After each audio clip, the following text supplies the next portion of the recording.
couple older people in the industry, and they told me that I was blacklisted and blackballed, or however they put it. So I was like, all right, my plan is I'm not going to put out any solo stuff for a year or two, and I'm going to make everybody who blackballed me pay me. What do you mean by that? Because they work at labels. Okay. So if they want so-and-so song to come out, when they go see who did the beat, they're going to be like, oh, fuck, we got to go pay that kid.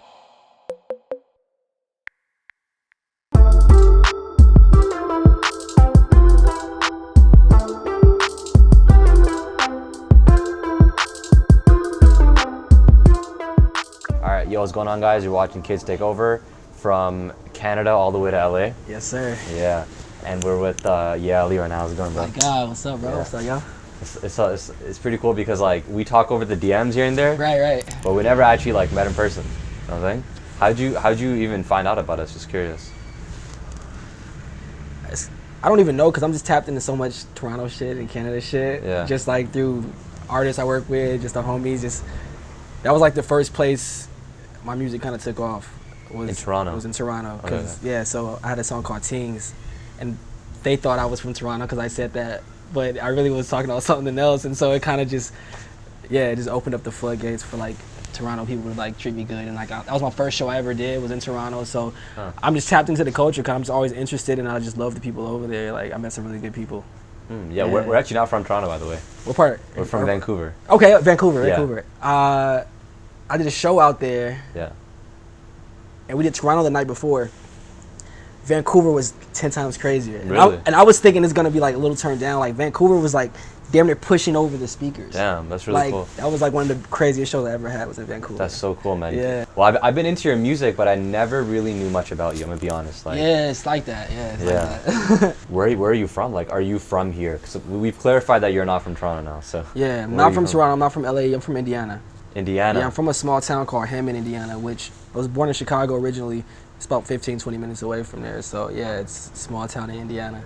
Nice. We literally just interviewed an artist from Indiana, but just such a small world. Cool. His name is Midwest. Oh, that's crazy. Yeah, he's like this hyper pop artist. Okay, fire. Yeah. It's crazy. How'd you go from, being in Indiana to like, liking music? College.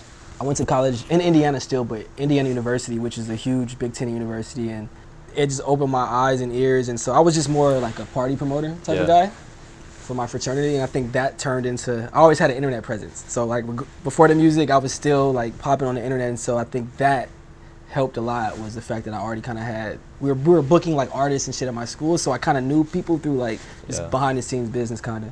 Gotcha. Yeah. How did you actually go from that and like taking it seriously to like putting something out? I think I had gotten into some trouble in school, and so I had to withdraw for a semester, and so I was kind of like in a weird space. I couldn't get a job. I could, so, and my dad was like, all right, you like music, you should try taking that seriously. He gave me some startup money to kind of just invest in my initial like branding and get some merch and things like that. So I think just feeling like I could never get a job, it just put me in a position to have to figure it out. And so that was really it. And then, so that was the time I took it serious. And then that's when I started connecting with people in LA and New York and trying to intern for labels and hitting people's managers, because I just wanted to be in the industry. Oh, so you weren't even trying to be an artist, you just wanted to be in music. Yeah, so I managed an artist in college, and by manage, I mean I shot his videos, I did his PR, I got him popular on social media, and just being in the studio, that was my first time. It was like super cool. I never really did music. I freestyle every now and then with your homies when we were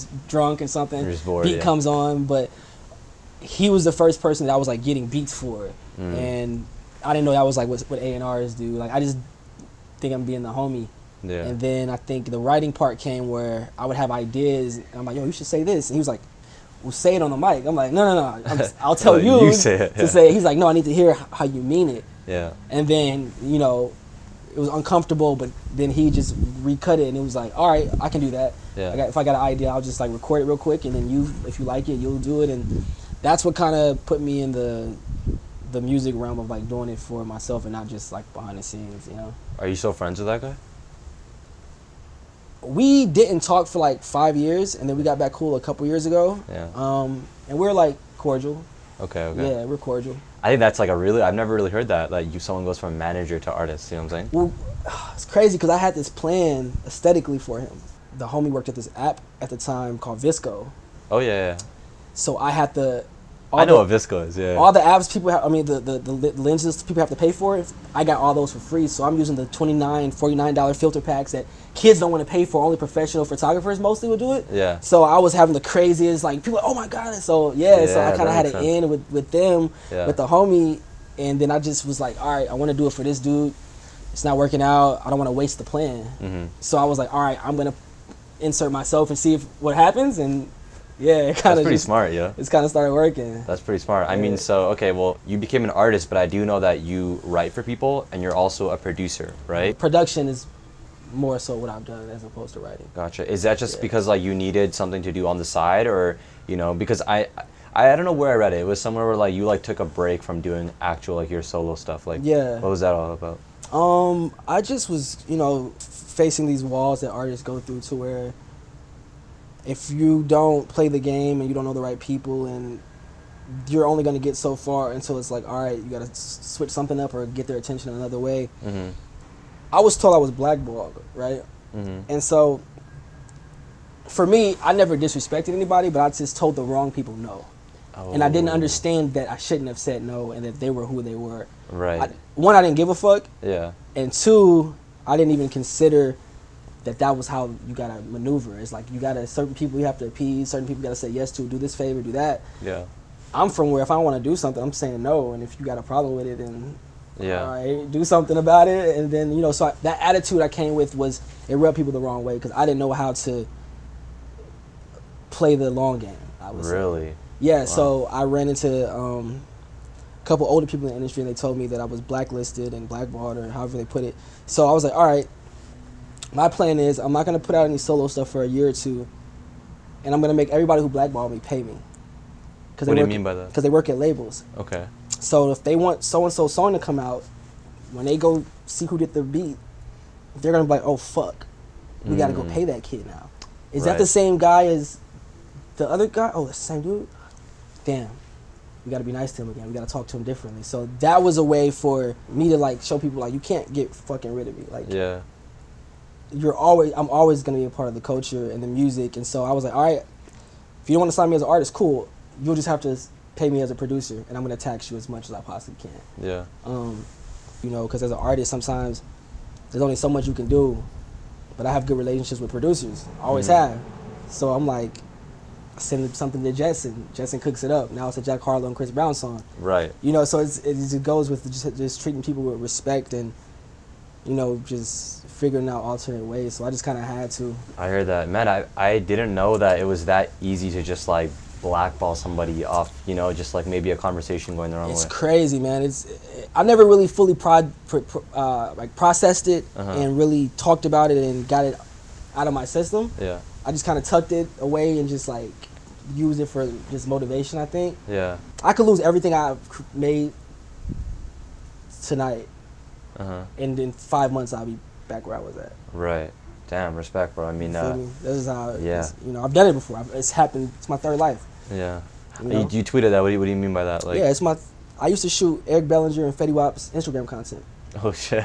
Like, I've done. You know, I used to do different things. Photography assistant, just to get in the room with these artists. Yeah. Design, I said, Instagram pages, made merch for guys. You know, it's my third life. You know? Well, I mean, if you know how to do all of those things, right, then it probably makes it easier for you to do that for your own career. Like. I'm not even sure I know how to do it. But you said you did it for other people, right? So, like. It's kind of like giving somebody a massage. There's no way you can massage yourself better than that girl can. Oh, okay. It's impossible. Yeah. No matter how much you love yourself and how strong your hands are, somebody else is going to be able to do it better because you have a different perspective. And it's kind of like that. You can only do so much. So it's always good to have outside perspective, and, you know. I feel that. You know, so yeah. I feel that. I mean, you know, I think just moving on, like, my favorite song from you is Dangerous. And, like, I think as soon as you put out the snippet, bro, I messaged you. I was like, yo, this is...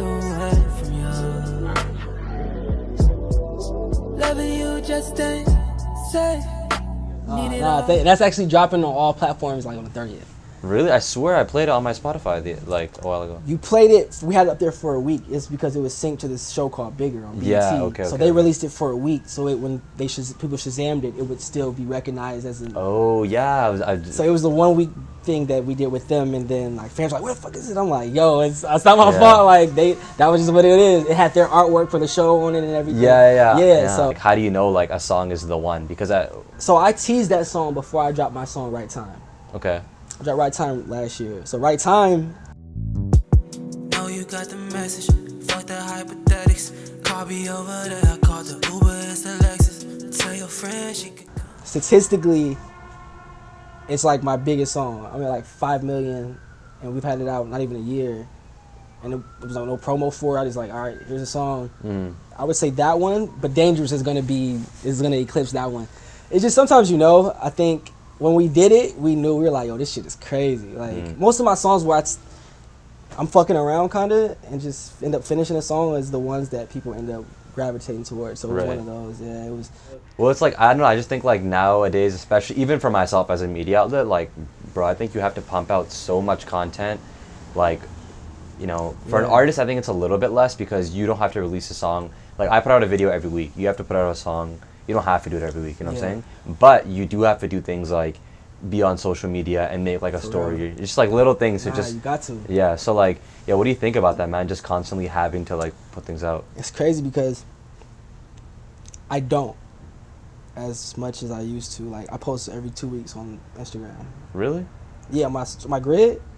Oh, no, I'm just saying like stories. Oh, yeah, like stories is like easier. Yeah. Because you don't really have to like get it perfect. Right. It's like you just want to see. They want to see you more behind the scenes on the story. Right. The grid is like, all right, it's final. Here's what it is. I feel better when I put out content when music's coming out than just like putting shit out when the album's not coming out for another 6 months or something like that. Yeah. So it's a tough thing to balance, but you guys do a good job of it though. Thanks, I appreciate that. Yeah, it keeps it fresh and shit. I know that shit's annoying sometimes. Nah, it definitely is, but speaking of Instagram, I was on your IG and I saw this picture of like you, Party, and I think it was like Business Boy. Business Boy, yeah. Bro, Party's like my favorite artist actually. And seeing you guys together, and I think I saw somewhere that you actually did stuff together, but it never came out. Yeah, we did stuff together like in 2017, I would say. We had a studio session, me, him, and Biz. He had hit me up, and it was late. And Biz was like, yo, answer your phone. Bro, I'm like, who keeps calling me? He's like, answer the phone. And then it was Party. He was like, yo, pull up. I'm like, oh, shit. My bad. Pulled up. It was more of a learning experience. We talked a lot and just, like, played beats. We did a few references, but it was more like, I'll just learn shit. You feel me? Like, Prep was there, who's Party's engineer. It was just picking each other's brains and just being around guys who were doing great shit. And I think sessions like that, for me, the music never had to come out. Something leaked, and I don't know whose phone it was, or was it a camera they had, but it was all of us in frame, and you could hear the beat, and I think somebody had contacted some Twitter page like, "Oh, take this down," but somebody had like it was an actual clip up like a couple years ago, and it was funny. I was like, "Oh shit!" I'm glad I didn't do it. I'm like, I hate to be the guy that leaked it. I was like, I never had it on my phone. That was so crazy, but yeah, it was just a learning experience, man. It's like times like moments like that, you remember it because it helps you. I kept the info I got. It's helped me write songs differently. Yeah. You feel me? So how so? Like what do you mean by that? He just talked about new flows. He did a couple references. He was like, "Oh, you like that? I'm like, this shit's hard." He was like, "I think it kind of sounds like so and so." I'm like, "All right, delete it." And I'm like, "No, it was sounding great though, bro." Yeah. But the fact that he's like, "Yo, if you're too comfortable sometimes, it's because it's too familiar and you're doing something that you may have heard and you're twisting it." He was like, you got to kind of go against the beat and then make the beat adjust to you, like just create a different flow. And so ever since then, like I go to the studio, like, all right, new flows. How am I gonna come on this one? Like, all right, Ride and Slide. That was a new flow. You feel me? Like it was an old new flow. Like that's what they would have done probably like '95 on a song. So it's like that's a new flow. It hasn't been done in a minute. Let's utilize it on this type of beat. So that was what stuck with me. And then the songs never came out, but to me, it wasn't about that. Yeah. I think it was more about what did you learn and did you apply it to anything, or are you just shitty about some songs that never came out? I see artists bitch about this guy didn't drop this. It's like, all right, he didn't drop it because you're probably fucking weak and you weren't, and it wasn't great. Right. You should have took what you learned and made a better song. So it's a learning process. You gotta have fun with this shit. I feel that even when I was talking to G-Ride, he was saying like like he made all these beats for him or whatever, and Party just straight up told him like, you know, you need to like get better, bro. Like it's, you know, and like there's so many songs that didn't come out. It be like that, man. It's always time to get better, and everybody can get better. Yeah. Like you can be the biggest, but there's somebody who does something better than you. They might not be as popular as you, but you're like, damn, I gotta get like that guy, and you know, so we just gotta learn from each other, man. Right. You know, is coming up in rap and R&B like much different? Like for example, right? For a rapper, I feel like a big things that plays into it is like one, antics, and then two, like your clique, right? If there's like someone who's like signed to Playboy Cardi or something, like there's just like a preconceived thing where like, oh, like I'm gonna mess with this guy more because he's like clicked up, right? Mm-hmm. I don't know if I've seen that in R&B much. So like for growing as an artist, as a rap artist and R&B artist, is it like super different, or what do you think? I've been both, so. But I think more so R&B, like. I rapped longer than I did R&B. Really? Okay. R&B was some advice someone gave me in the industry. They're like, you look like you do R&B. You got 50% of it down as you look like the guy. Do you write? I write all my shit. All right, that's another 10-15%. You got 65% of it. Can you produce? A little bit. That's 70% of it. Can you sing? I'm all right. That's another 8.5, 10%. Can you execute it and put it all together? I'm like, yeah, I know how to put this shit together. But I can't tell you, the only difference is I think R&B is gate-kept. However, it's a little bit done a bit more.